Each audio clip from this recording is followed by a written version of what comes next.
I recently posted an article on why Amazon was the best stock to own in 2024, and their recent earnings call proved why yet again.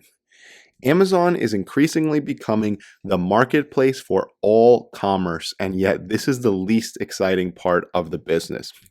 On the call, the CEO, Andy Jassy, had stated despite having hundreds of millions of items and the broadest selection available, we remain intensely focused on adding even more selection. Now, the economy is definitely bad despite these constant headlines we're getting about how inflation is decelerating. It is not going down. Decelerating does not mean it's going down. Inflation is still going up, just at a slower rate.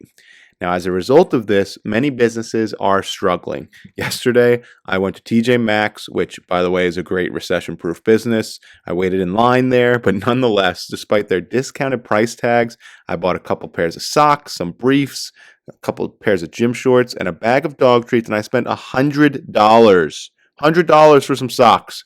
So it makes sense that sales for discretionary items are suffering. And then similarly, in the restaurant arena, I recently wrote an article on Chipotle, which you can check out my Substack in the description below. Maybe I'll make a video on that next. They posted double-digit revenue growth while McDonald's, Starbucks, these other businesses were struggling. And certain companies definitely are just more inflation resilient than others. And a big factor behind companies like Chipotle and Amazon's success is that a bigger part of their customer base is higher earners. So the truly inflation-proof businesses are becoming quite clear. So let's take a look at the Amazon report. Now with Amazon, you're definitely also paying for convenience, right? And this convenience was on full display. I'll give you guys another example of my fun little adventures lately. Last Friday I went out, I was looking for some fire tongs.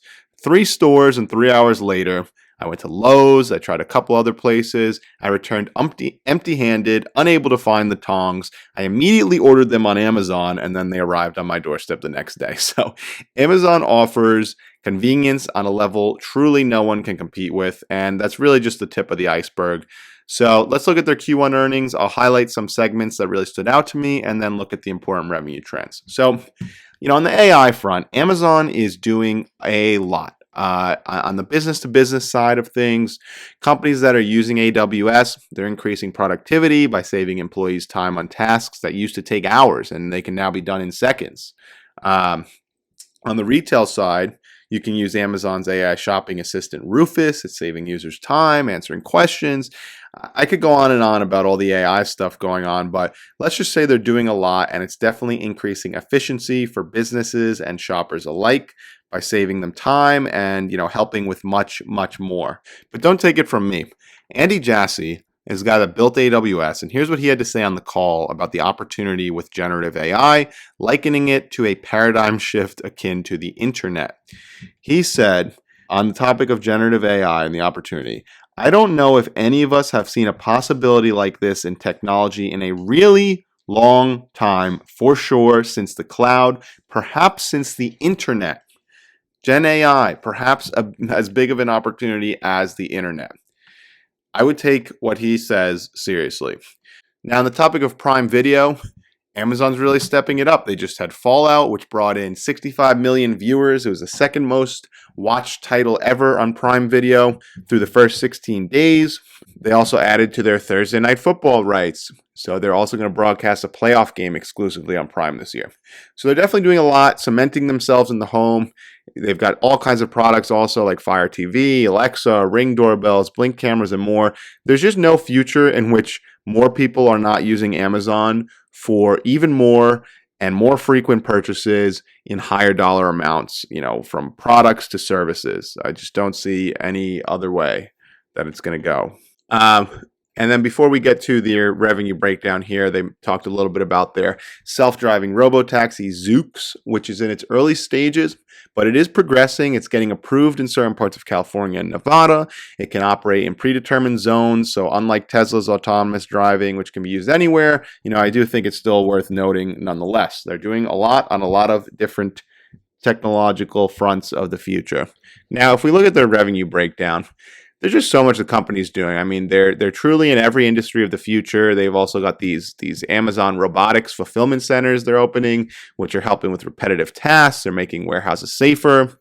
But on their revenues, here's a graph of their revenues over the last 12 months. And in Q1 2024, as you can see, company grew overall revenue 13% year over year. And also the international sales, they continue to grow. And this was the first quarter in which international had positive operating income, which is huge. Now, the company is on an annual revenue run rate that is getting pretty close to $600 billion. It was $590 billion. And they're still posting impressive growth. Few companies have reached this level of revenue, and none beside Amazon have continued to grow like this at such a large scale. So the biggest companies in the world by revenue, you've got Walmart just ahead of Amazon, probably not for much longer, Saudi Aramco, and then Amazon in third place. But again, Amazon's growing double-digit percentages. These other businesses are not. And then if we look at their revenue breakdown by segment, if you just look at the Q1 2024 column here, all the important segments, basically every segment with the word services, all their services segments are higher margin and they're growing faster. And that's what's important here. It's still impressive, online stores growing 7%, mid-single digits, high single digits. That's great. I mean, it's a staggering amount of revenue they're bringing in. But third-party seller services, 16% growth, $35 billion of revenue, nothing to laugh at. Advertising service. I think this is going to be a huge segment. It's going to help them a lot, get their margins up and, compete with Meta and Google. But, that grew 24%, up to almost $12 billion in revenue. Subscription, 11% growth, $10 billion in revenue. And AWS, the crown jewel of Amazon, 17% growth, $25 billion. It's officially on, $100 billion annual revenue run rate. And again, so these segments are all going to get the margins up. And I think that those are, huge and really the ones to focus on.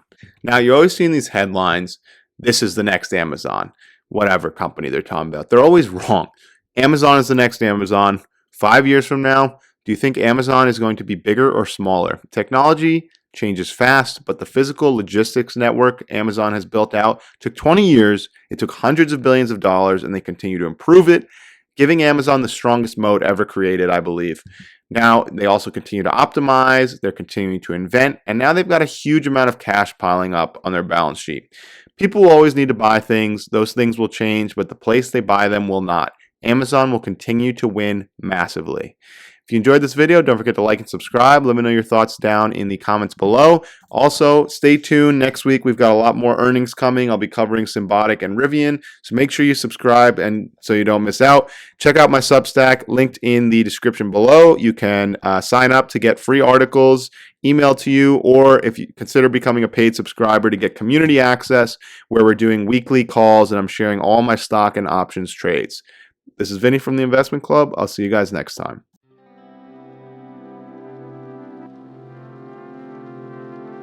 Thank